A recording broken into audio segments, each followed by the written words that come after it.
আসসালামু আলাইকুম গাইস, আজকে নিয়ে আসলাম মিনি কুকারে আমার প্রথম রান্না। আমার বাচ্চার জন্য সর্বপ্রথম আমি মিনি কুকারে কি রান্না করেছিলাম দেখুন আপনারা সবাই।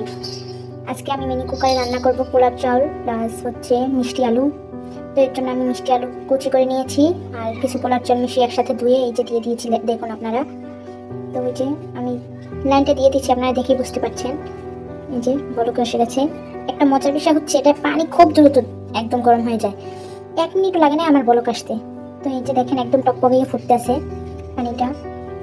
মিনি কুকার থাকলে বাচ্চাদের সকল রান্না, বাচ্চাদের সকল কাজ একদম ইজি হয়ে যায়। রান্না বসিয়ে রেখে আপনি যে কোনো কিছু করতে পারবেন, সব কাজ করে টোরে এসে তারপর দেখবেন যে রান্না হয়ে গেছে। আর কি কতটা ইজি রান্নাটা, আর কি প্যারেন্টিং খুব ইজি হয়ে যায়। তো এই যে আমার প্রায় হয়ে যাচ্ছে।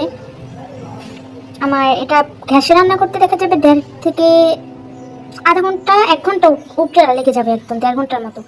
তো এখানে আমার 20 মিনিটও টাইম লাগে না, 15 মিনিটের মতো, জাস্ট 15 মিনিটে আমার রান্না একদম কমপ্লিট। দেখেন গ্যাসে দেখা যায় আপনার বলক এসেও সব উতলিয়ে পড়ে যাওয়ার ভয় থাকে, এটা তা না। তো আমি এখন এই যে হয়ে গেছে, আমি একটু পাতলা রাখবো এর জন্য আমি একটু ঝোল ঝোল রেখেছি বেশি।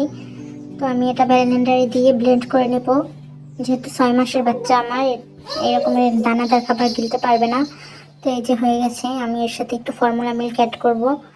তো এটা ফর্মুলা মিল্কটা একদম যখন কুসুম গরম থাকবে তখন অ্যাড করতে হবে, একদম গরম থাকতে অ্যাড করা যাবে না। তো এই যে একদম হয়ে গেছে দেখুন আপনারা, খুবই সহজে আমার রান্না করা শেষ।